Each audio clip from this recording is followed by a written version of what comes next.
What's going on, everyone? I'm here with Bellator Bantamweight champion Raufeon Stots. Raufeon, how's it going, man? Man, it's going pretty good, man. I can't complain. How's camp going? How you feeling? Camp is going great, man. This has been an amazing camp. I'm feeling pretty good, man. I'm feeling confident and fearless, ready to beat this motherfucker's ass. Hey, I feel you, man. Hey, you're like you're Division II national champion, right? In wrestling. Yes, So sir. Patchy finishes a lot of his fights on the ground. Most of his fights actually have been finished on the ground. Do you feel like you have to keep this fight standing, or do you feel like your wrestling is underrated and you can win positions wherever this fight goes? Yeah, I think I can win fights wherever this fight goes. I'm a brown belt in jiu-jitsu, I'm pretty well-rounded, kind of wherever the fight goes. And yeah, I, the people that he's grappled with, I grapple, So yeah, I don't think there's nowhere he can take the fight that I don't have answers. I will give him the edge in grappling, like he's probably more comfortable and better grappling. But if I want to grapple, I can grapple with him and I'll be just fine.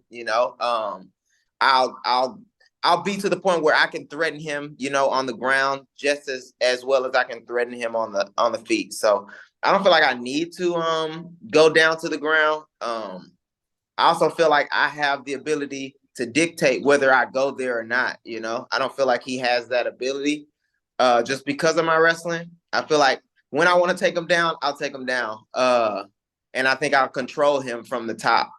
I've seen him be controlled from the top.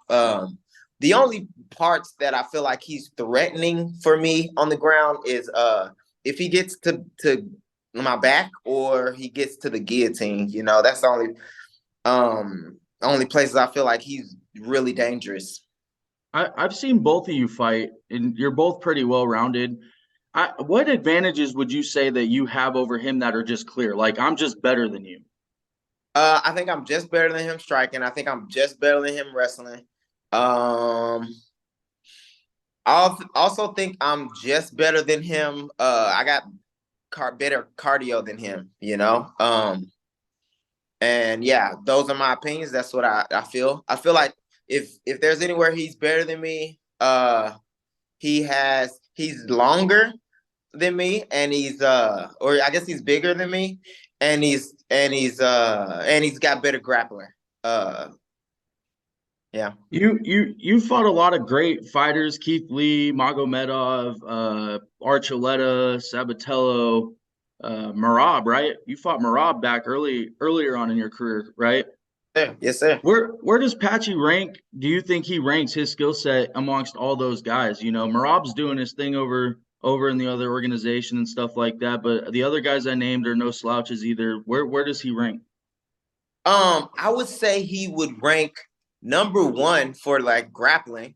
If we were straight grappling, he's probably the number one. He's probably the best submission artist in our sport. So I would give him number one for grappling. But as a fighter, I would rank him. I'll probably rank him number two. I'll probably rank him number two. I'm preparing for him like he's number one. I feel like this is the calamity of the or everything, you know what I mean? $1 million on the line. He gets to get the belt. This is the second chance at the belt. So he's gonna come in there, it's gonna be the best Patchy mix he can be. But I think he's probably number two, I would say, skill I've wise. I've seen you. I've seen maybe one or two photos of you working with Corey Sandhagen. Has he been doing this camp with you?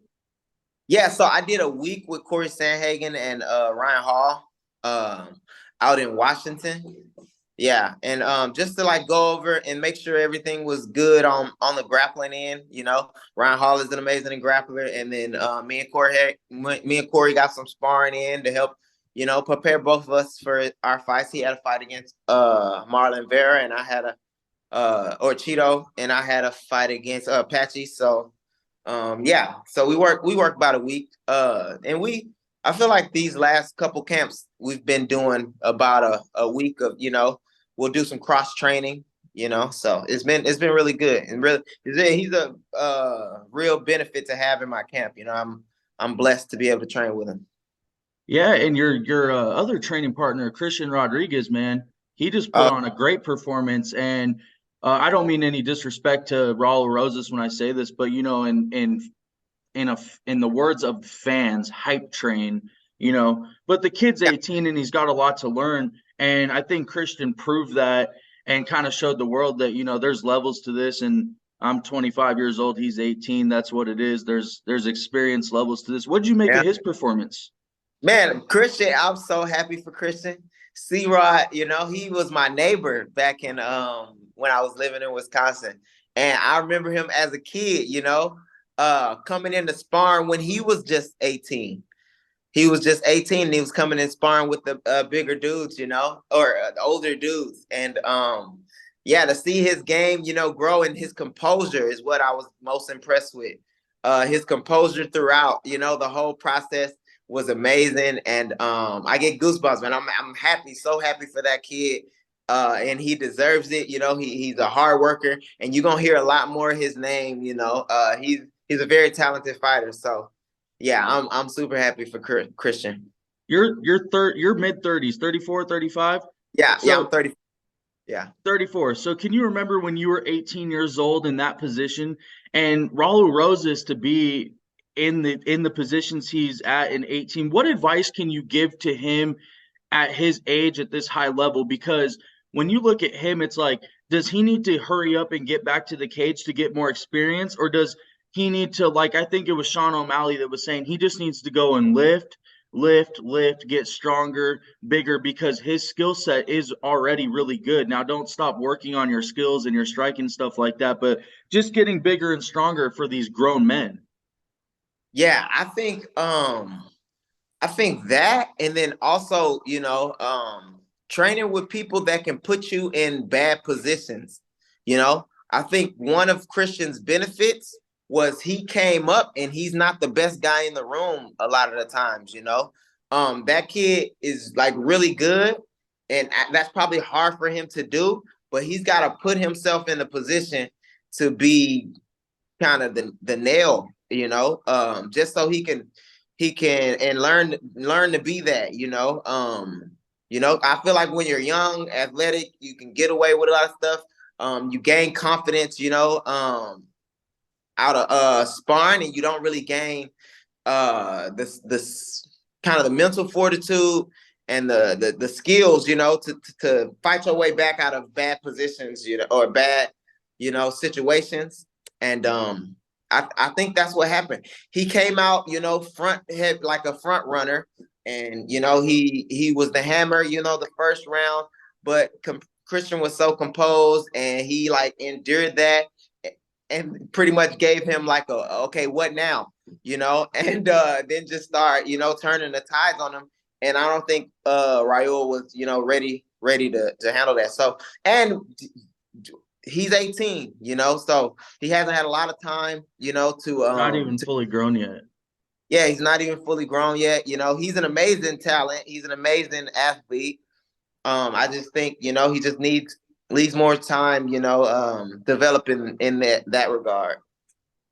I'm gonna take things. I'm gonna take things a little bit away from fighting. I'm gonna fire off a couple questions. What's your favorite thing to do outside of fighting? Favorite thing to do outside of fighting? You know, I like freaking building stuff. I like remodeling stuff and building stuff. Nice. I like to do stuff like that, but mine's more so like I don't know. I'll play Legos with my daughter or something like that. But Yeah, no. like making a freaking nightstand or something, you know. That's like Or what my mom does, man. my freaking garage, you know, like stuff like that. That's cool, man. That's cool stuff. When you made weight, or maybe not after you make weight, because you probably don't want to feel like crap for your fight, but after your fight, what's the first thing you get home and you're like, I just gotta eat this, man? Gotta have some jambalaya, man. My thing is Jambalaya? I gotta go somewhere and get jambalaya or make jambalaya. Actually, my meal sponsor, my meal prep people, they make we made a jambalaya, and I think I'm gonna ask them to make me jambalaya every fight, you know. I think that's what I'm gonna do. Power Fit. We made like a homemade jambalaya and it was like delicious. I think that's gonna be my after fight ritual after this one for sure. Nice, nice. Hey, a couple more. Do you watch sports outside of fighting? And what's your favorite sports and teams? Yeah, I'm pretty much a bandwagoner for the big like the Super Bowl. I watch the freaking NBA finals I watch, and then whoever's hot is All it's right, probably man. Hey, unless they against Houston. You know what I'm saying? If they going against Houston, even the Texans, I gotta root for the Texans. But other than that, yeah. last but not least, we'll go back to your fight. I want you to Yep. call your shot. Is it going to be a decision in an all-out war, or is Raufeon Stots going to finish him, and in what round? I think I finished him in the third, man. I think I start picking him apart and then I think he gets to some grappling exchanges, and then once he figures out, I'm no limp noodle when it comes to grappling. Uh I think a lot of his confidence will fade, and I'll just keep, working and picking him apart in the third round. Raufeon, thank you for your time, man. It's always a pleasure to talk to you guys. Good luck in your fight. And hey, man, it's in Hawaii. Go enjoy it, man. Go Yeah, man. enjoy Hawaii, man. After your fight, win, lose, whatever, man, go enjoy it, man. It's a beautiful place. And, best of luck, man. Hell yeah. I'm definitely gonna win, but I will enjoy it just the same. Yes, sir. Yes, sir. Thank you so much. Thanks, bro.